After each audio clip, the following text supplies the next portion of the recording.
Pretty simple. You're coming into a program that has an epic losing streak. Yeah, it's tough. It's tough. Yeah. What's the big thing to install in this program to let them know that yes, they can win and they can compete? I think the biggest thing is changing the attitude.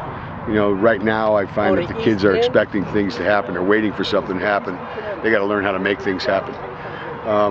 We got to, numbers are low because of the losing streak, but I've seen this before when I was at Wilbur-Cross. First year I had 18 kids. Here I got 35. So how similar is that situation going into Wilbur-Cross versus going into here? Was it a very similar program to this, or similar program? It's just that I find that here maybe be a little bit more of a transient school where it seems like the kids aren't here for the whole 4 years, which can be a tough thing. I don't know right now if we could really depend on some of the kids that are here if they're going to be here 2 years from now.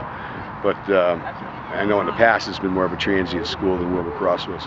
But the same token, I think the big thing is that it's a neighborhood school. The kids all live around here. I got 3 kids that live right here on Went Field.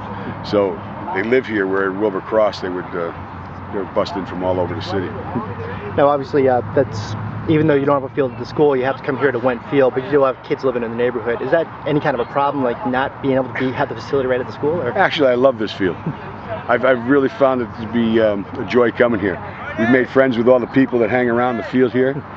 We've introduced ourselves to everybody. We've invited people to come watch us practice and hopefully come and watch us play. I think we've got a little neighborhood family thing going here, and I kind of like that. That's good. That hopefully will translate into more kids coming out. People going to the games too, and everything. Hope we get a little more success on the field. Our first goal is to be competitive.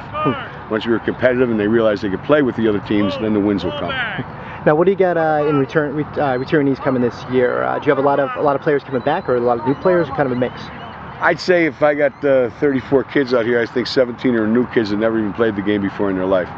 I think I have 4 or 5 seniors. That's it. But those seniors are pretty good kids. I mean, Jordan Smith, I think if he played in any other program in the state, would be a featured back. He's only 165 pounds, but he's got moves he's never even used before. We're going to try to get him the ball in space. I mean, I think he can make things happen. And I think you saw in the All-Star game recently that Eric Wells is one of those kids that could probably. Yeah, I coached for the other team. I coached the last 4 years for New Haven County, but yeah, Eric Wells was a kid who ran. But again, he ran to the ball real well. He had a nose for the ball. But even when he was in the game down there, we would call some counters on him because he just ran to the ball. He wasn't coached up very well. So right now we're trying to coach our kids up. We have a great staff here. We have probably 3 head coaches on our staff. We have guys who are committed to the football program, and we're teaching the basics from the ground up. And we're in a progressive teaching mode right now. And we're going to teach. Once we get the basics down, then we'll progress. We're going to be behind the other teams for a couple weeks, but I really believe week 5 and 6 to the end of the year, look out for us.